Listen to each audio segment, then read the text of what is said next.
On Great Escapes, we're going to travel the wilderness on the hunt for unique architectural design. I'm Colin McAllister. And I'm Justin Ryan. We're designers and have travelled the globe renovating houses and adding our own unique flair to other people's homes. Now, we love the great outdoors and the idea of embracing the wilderness into your home. And in fact, just how far people will go to achieve precisely that. Building an escape in the woods presents magnificent opportunities for individual design, but also unique challenges to work in harmony with the surroundings. Add to that an extreme climate, from blistering hot summers to teeth-chattering winters, and these escapes must combine splendour with functionality. We're going to explore properties that take that challenge head-on as we investigate homes that celebrate the landscape and work with the environment in interesting and distinctive ways. Creating a haven in the wilderness is not a new idea. People have been striving to escape the cities for, well, as long as we've had cities. On this episode, we're looking at homes that play up the past, present, and future through their architecture. When torn between tearing down her old cabin and building a new holiday home, one homeowner rather ingeniously made two become one. That is the zaniest thing I think I've ever seen. And it's in the kitchen.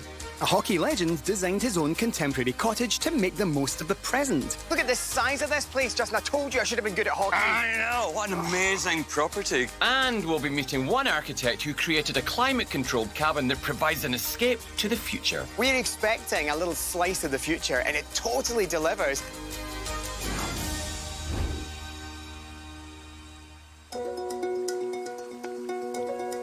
Now, the most popular type of home that we see along lakefronts such as these is the traditional log cabin, a design of home favoured way back when since the early settlers. And the next house we're visiting is actually a 40-year-old log cabin, which, let's face it, it's not exactly unusual in these parts. However, our homeowner has found a particularly unusual way of preserving it. Let's take a peek. Mara Smelters Weir built her one-room log cabin with some help from family and friends in the 1980s. And for close to 40 years, Mara and her family enjoyed their summers here. The cabin itself became a cherished member of the family.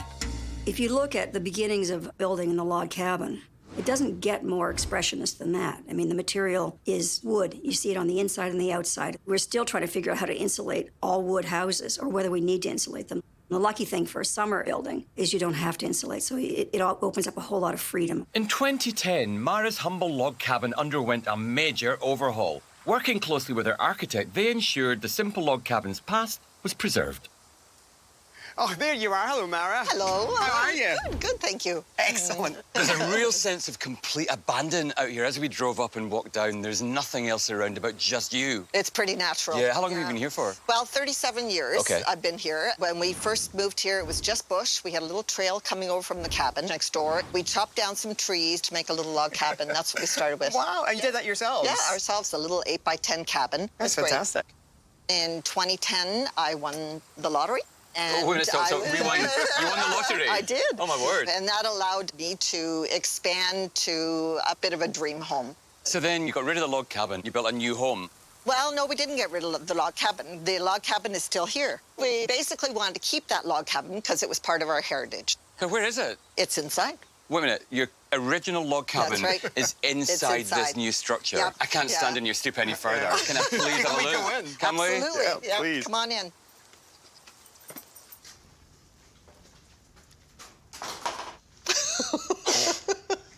There's a house. It is a house. That is the zaniest gosh. thing I think I've ever seen.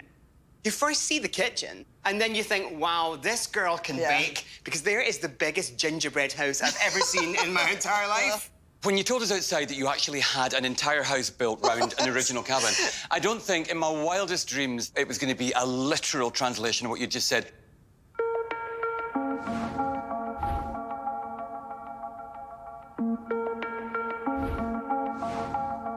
I want to know a bit about the mechanics of actually building a whole new house around about a tiny log cabin, because that must be tricky. It was a bit tricky because when we built the log cabin, we didn't anticipate any of this. So it was never on a really strong, proper foundation. It was fine for a log cabin. But what we had to do was put straps around the whole thing, and a crane came and lifted the whole thing off, put it over there on the driveway. A whole proper foundation was built underneath this, and then they had to lift it back on, kind of thing.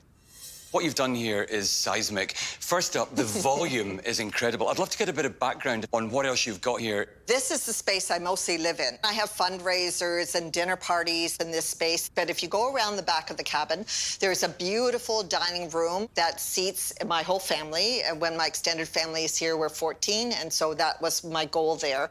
There's a master bedroom and bath over in that corner, and down in the south wing, I have a guest room and a guest bath. How important was it for you, Mara, to embrace the past? It was a big deal. My husband and I really wanted to keep the log cabin. Ourselves and friends had spent so much time making it and putting it together, and we loved it. So that was a big thing, to be able to keep that. The initial choices that Dave Spolnick, the architect, gave us was to have additions, but it was too cluttered. So this was a perfect compromise of being able to keep the cabin and still have the nice clean lines outside. It's incredible to watch those wonderful ceiling lines go up to their gorgeous apex, and then that connection between the metalwork between them. It's really, really interesting. It's not a coincidence that the roof lines are absolutely parallel with each other. No, that's right. We had shingles on that initially, but then we put pine shakes on it when we brought it back into the house because it didn't really need to be waterproof, you know, so it was just for the look, then we went. But what's funny is I've got a little access spot for the cat to access the roof in the wintertime because sometimes they need exercise in the winter. They don't like going outside in the snow.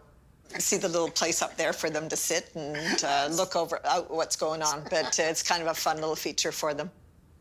You really have created something that is distinctly unlike anything that we've seen before. Yeah. It's like an ultimate act of architectural preservation. You've kept your beautiful original log cabin, and now it's the living room within everything else that you've built recently. That's right. I didn't want a great room. To me, that's a nice, cozy space, and it's reminiscent of what we've always had. When you're sitting in there some evenings when you're in the log cabin, does it still feel like it used to? Yeah, it does. It was the living room then. It's still the living room now. Do you want to have a closer look? I'd love to, okay, yeah, come if I on. may.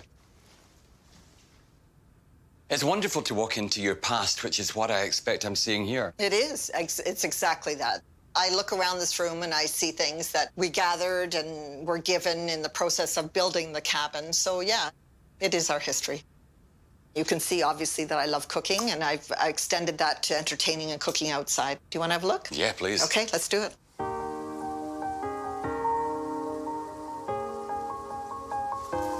You know, in this kind of existence, the outdoors is as important as the inside, isn't it? Absolutely, absolutely. And I wanted very much a space that I could entertain and cook outdoors because I love cooking outside. I think that's an interesting thing. This one piece will make 52 layers. Watch on mobile devices or the big screen. All for free. No subscription required. It's kind of like barbecue heaven. Yeah, it is. I'm prepared for all circumstances here. We see a lot of really interesting homes, and every so often something resonates extra, and that's what we see in there, a real heartbeat. I want to take you back to the day that you built that tiny little cabin. Could you ever have imagined, 37 years ago, that your life would have changed so enormously, and you'd have all of this going on? You know what? Honestly, I had most of this before I had the money. I've always had a good outdoor cooking space. I've always loved entertaining. I've always had fundraisers, you know, so I've always done that with or without the money. I've enjoyed it. There's things that are a little bit different here. I have a little more space to work with. It looks a little bit neater than what I had before, but cooking for people is a sign of love. You're giving to your guest and you're doing something special for them. So it's about love to me. You often hear stories about people who win and then just lose their way in life. It's almost like the win for you was an opportunity to market even more clearly everything that you already stood for and allow your friends to come with you on the journey. And that's a really generous way to do something. I think it very much was that. It was a process that's been shared by my family and friends for sure. And that is priceless. It is priceless. There are some homes that shoot you through the heart like an arrow. There's so much heart and soul in that space. She has so majestically wrapped up her original cabin in the framework of a brand new building. The old and the new just play so beautifully together. Lottery winners' houses are extreme, but this is a different kind of extreme. It must be amazing to do that, to really hold on so tightly to everything that you used to stand for and then just reinvent it for everything that you've become.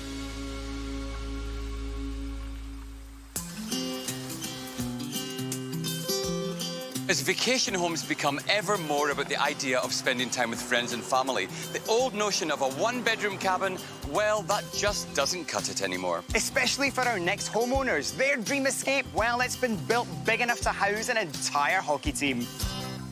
This 6,500 square foot property is the haven of hockey legend Wendel Clark, who played in the NHL from 1985 to 2000. After he retired, Wendell and his wife Denise set about designing and building their dream home on the lake. Their property has a traditional look, but it's state-of-the-art, grounding it firmly in the present. Oh, guys, look at the size of this place. Justin, I told you I should have been good at hockey. I know, what an amazing property. Guys, it's absolutely gorgeous. Trespassers, do you guys want to come and see? Yes, everyone, welcome. Oh, goodness, come on inside. Come on in. Trespassers. Oh, wow. One absolutely epic place. To walk in and instantly be met by that view is just heart-stopping. It's still a joy every time. You wake up and see this when you walk in the front door. It never gets old. Well, it's certainly a sizable house. How many square feet in total? It's about 6,500. There's 5 bedrooms in the main house. The boathouse has a bedroom. And then there's 3 bunkies with a few bedrooms each. 3 bunkies? Yes. It's like a resort, this. What was actually on this site before? Was it a house here? It was actually a mini resort. Probably in our day, you'd call it a bed and breakfast. There was a white 2-story farmhouse with 6 bunkies, 3 of which we have kept and just updated them. I think when we first seen the property, we liked the bunkies because as there gets to be more family and grandkids, we can be together but not on top of each other. So it's not a bed and breakfast anymore here. You know, it's totally transformed. How long did this actually take? The main part took about 12, 14 months to do the bunkies and the initial landscape. And then we did the boathouse 3 years later and finished it in a year as well. It was a bed and breakfast rental spot, and now we use it as our home, but I'll run charity/corporate events here where bring 8, 12 people in, golf, fish, and stay and entertain. Just utilize the property. My favourite part is that big coursing A-frame architectural line with those big structural joists. I imagine at some point you worked with an architect, perhaps, to help you hone those ideas. Is that the case? Yeah, we kind of gave him all of our ideas, what we wanted, our likes and dislikes. We did a lot of the floor plans, and he has great roof lines. All his projects, his homes, always had great roof lines. Looks as good from the outside as it does on the inside.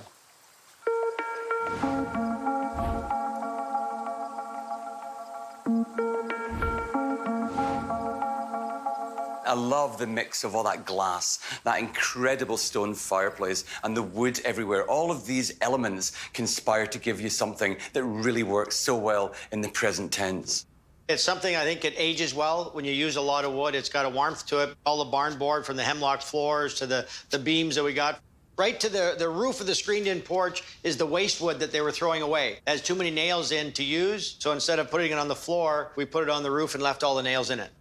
There has been a push to use building materials from a site that may be being demolished in a way that is environmentally more friendly and produces a greener build. They can add character to a space, and elements like reclaimed wood might be more appropriate than using something like drywall that is unforgiving as the building changes with the weather, cracks and so on can form. Where did you draw the inspiration for this farmyard feel? You know, it's kind of our roots. We used to live on a farm, so we just continued that theme up here. And it just merged together because suddenly you're obviously not in the farm, you're right on water. But the house is beautiful as this. Is there a tendency for guests to overstay their welcome? Well, we just move them out to the bunkies. They all sleep 1 to 2 to 3 people at a time, so put the guests in a bunkie. They can come and go as they please, and as the kids get older and have their families or their buddies, they're out there. They live much different hours now than I do, so it's great having that space and the places that are outside the main.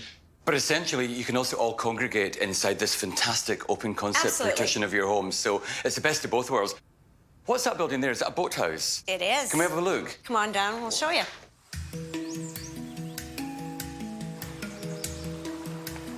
You must just pinch yourselves every single day, you know, when you stand here and just look at that huge expanse of beautiful lake. No, it's awesome. This is the best spot. And you guys got a tough day. There's the odd cloud out there. And usually we'll get that removed. Yes, exactly. Who do we call when We gotta get that cloud removed. Fantastic. This is, 60 days in July and August. This is usually what it's like. Since adding this boathouse, this is where we do 90% of the living. Everybody's coming by boats, leaving by boats. You want to live on this side of your property. The water's the reason you're up here. So when you get to utilize the water like this, that's the best part. I think I might actually move in here because there's a bedroom and a bar in close proximity. What more do you need? Exactly. It's really refreshing to walk around and see something of this scale that's been so personally created by its owners. We did tours around to look at other structures on the lake, and with the colors of the roof and the dark tones brings the building down to the ground so it doesn't jump out at you. You moved into a new area, you just want to be a part of the community. We want to spend a lot of time, so you want to get along with all the neighbors. And your plans for the future, I mean, are you finished or is this a work in progress? No, I think we're done. We're on the maintenance detail now. We're strictly maintenance now. You've realised your dream by creating a house that references so much of the past to create a home that's really relevant in the present day.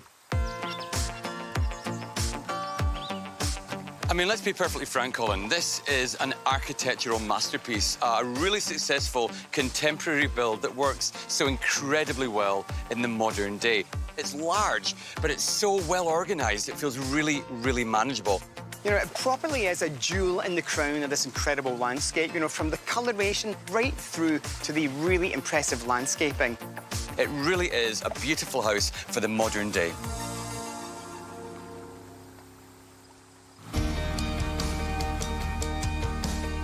Our next homeowner has created her own vision of the future in the design of her impressive escape from the city. A design ethos that harnesses passive solar power, therefore having minimal impact on the environment. And I am desperate for a look inside. Architect Vanessa Fong built her family's cabin with a very clear vision that disrupted traditional notions of what residential space should be. Forward-thinking in design, materials and sustainable architecture, Vanessa's cabin is the dream escape of the future.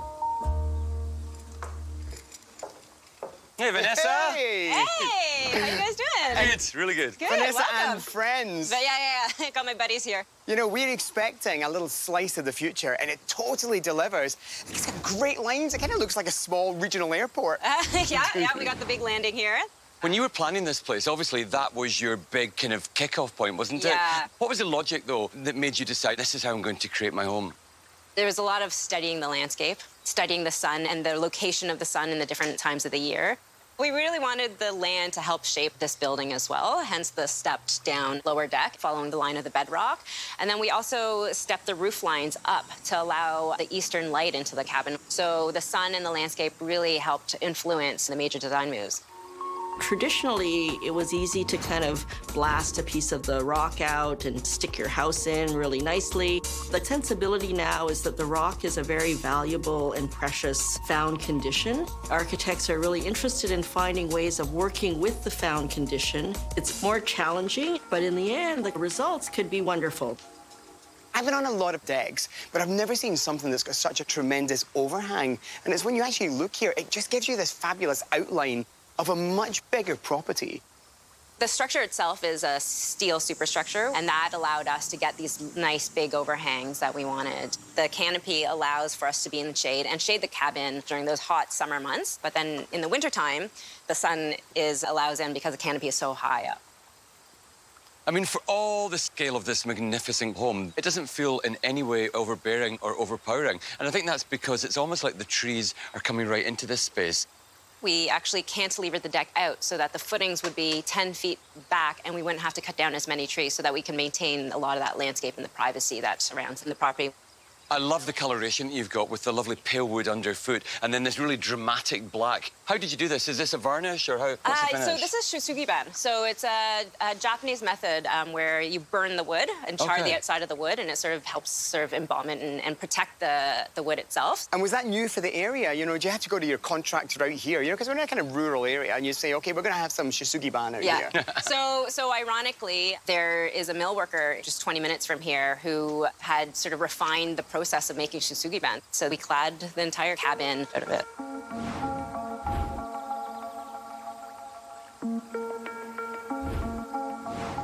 Some homes feel, in the best possible way, trapped in the past. Some homes are all about living for the present. Yeah. But then you find a home like this that, to me, feels like it's a dream home for the future. I'd love to see inside, Vanessa, because out here is just gorgeous, but I feel so tempted. Yeah, definitely. Let's go in. The story continues, you know, simplicity is strength. Beautiful lines in here, and just a wonderful feel-good factor. Thank you.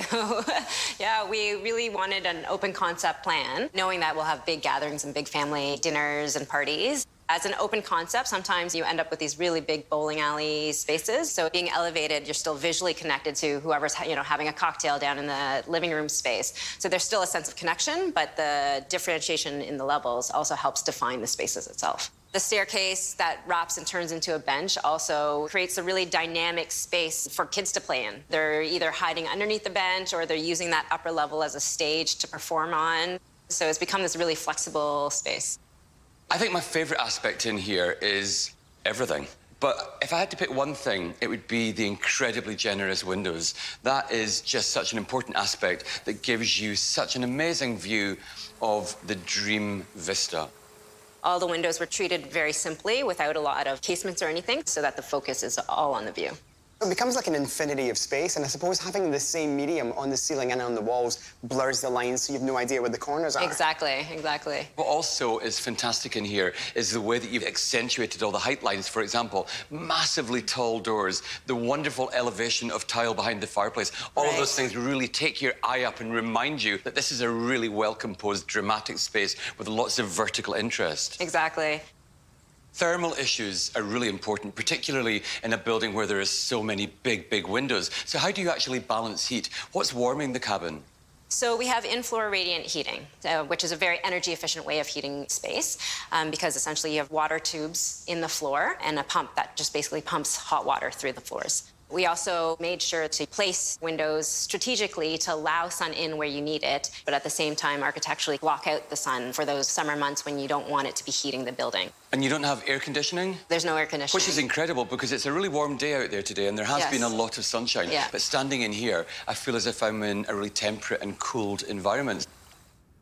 Sometimes you can walk into somewhere that's modern and it feels in some way awkward. This doesn't in any way feel complicated or awkward. It feels really refreshing, invigorating and exciting. And I would say that homes like this are indeed a vision for the future.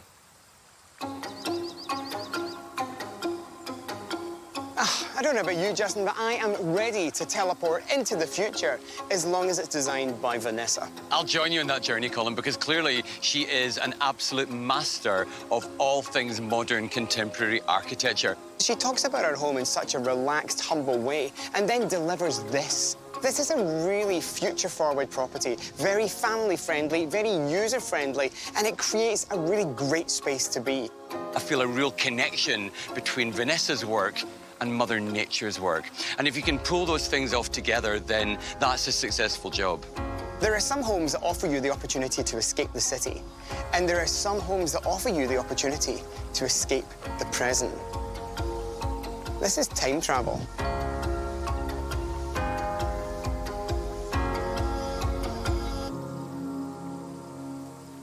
So 3 very different homes, each of which references a different period in time. One from the past, one from the present, and one built for the future. Some people live in heritage homes that pay homage to the past. Mara's taken that to the next level. It's like a museum. Her previous home perfectly preserved and like a moment in time. Wendel and Denise have built a home that really references the farmhouse in which they lived before they decided to move to the lake. It's warm and atmospheric. It's a cavernous home, but it's also particularly relevant for modern-day contemporary lifestyle in the present day. And finally, it was fast forward into the future with Vanessa's beautiful building that is testament to all things that are modern and wonderfully in harmony with nature.